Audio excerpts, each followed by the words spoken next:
sot nuk jemi mbledhur thjesht për të diskutuar një ndryshim administrativ. Jemi mbledhur për të mbrojtur identitetin përfaqësimit dhe të ardhmen e Bashkisë Klos. Klosi nuk është thjesht një territor në hartë. Ai është një bashkësi me histori, tradita, kulturë dhe nevoja të veçanta. Bashkia Klos përbëhet nga 4 njësi administrative: Klos, Gur, Suç dhe Xivër, me një shtrirje të konsiderueshme territoriale dhe karakteristike të veçantë gjeografike e sociale. Bashkimi me Burrelin nuk garanton automatikisht më shumë zhvillimin. Përkundrazi, ekziston rreziku që vendimarrja të përqendrohet larg qytetarëve të Klosit, duke e bërë më të vështirë marrjen e shërbimeve dhe zgjidhjen e problemeve të përditshme. Një nga parimet themelore të veçëverisë vendore është që vendimet të merren sa më parë pranë qytetarëve, në mënyrë që nevojat e tyre të dëgjohen dhe të adresohen në kohë. Ky është edhe misioni i veçëverisë vendore sipas legjislacionit shqiptar. Në vitet e fundit, Bashkia Klos ka realizuar investime të rëndësishme në infrastrukturë, ujësjelljes, arsim dhe shërbime publike. Këto investime tregojnë se bashkia ka qenë funksionale dhe ka dëshmuar se është në gjendje të zhvillojë dhe të ofrojë shërbime për qytetarët e saj. Një bashkim administrativ mund të sjellë humbje të përfaqësimit lokal, ulje të vëmendjes ndaj zonave rurale dhe zbehje të identitetit të komunitetit tonë. Banorët e Klosit meritojnë të kenë një institucion që i njeh problemet e tyre, që është pranë tyre dhe që punon çdo ditë për interesat e tyre. Ne nuk jemi kundër reformave.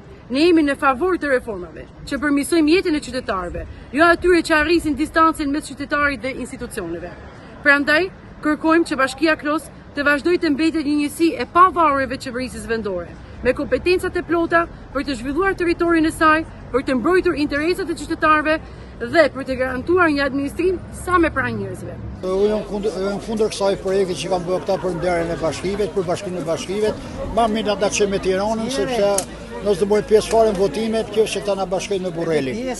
Nuk kemi asnjë lidhje me Burrelin, Jezusi se ka më të mira bashkia e Klosit, edhe gjithë njerëzit që dalin në reformë i ka pas këtë ardha këtu në qytet Klosit. Tani kjo shkurtohet, dihet ajo se atë, kjo leje që bën dy parti të bashkë. Unë këtë ata deputetë e PD-s që nuk merr pjesë protestën në Klos për mos u bashkuar me Burrelin. Në punësit dhe qytetarët e Klosit kanë tepër të drejtë. Klosi është një zonë në zhvillim, sidomos me hapjen e rrugës Harbrit.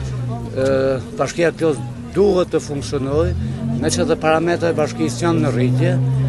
Kam frikë se me mbylljen e bashkisë do të bijë dhe institucione të tjera si arsimi, do të popullohet vendi, s'do ketë më fëmijë këtej, nuk di, do jetë më keq, ndoshta për ata që e kanë mënu, për më mirë, po ne nuk kemi fare shpresë, sidomos të rritë për të jetuar këtu.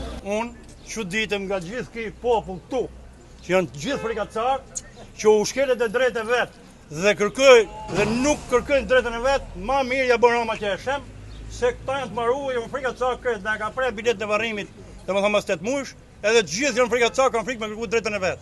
Unë çuditem, më mirë na bën Roma ne. U bë rruga Harbrit, tani na shkojmë prapë ka Shopeti. Shpungimi na ka Shopeti. Me 3000 lekë vjetra, unë shkoj në Tiranë, jo të shkoj në Burrel, paguaj taksat. Kjo e hallet e mia. Para ne i bëj thirrje të gjithëve, sigurimi, të gjithë protestë në Tiranë, me gjithë protestuesit të bashkove ti në Flambingëve që thotë Roma, dhe na jo po na shkel me kam. Bizneset janë një të mbarume. Janë rreth 150-200 milion lekë për ardhura që na i merr, sa ka shkruar nuk dihet.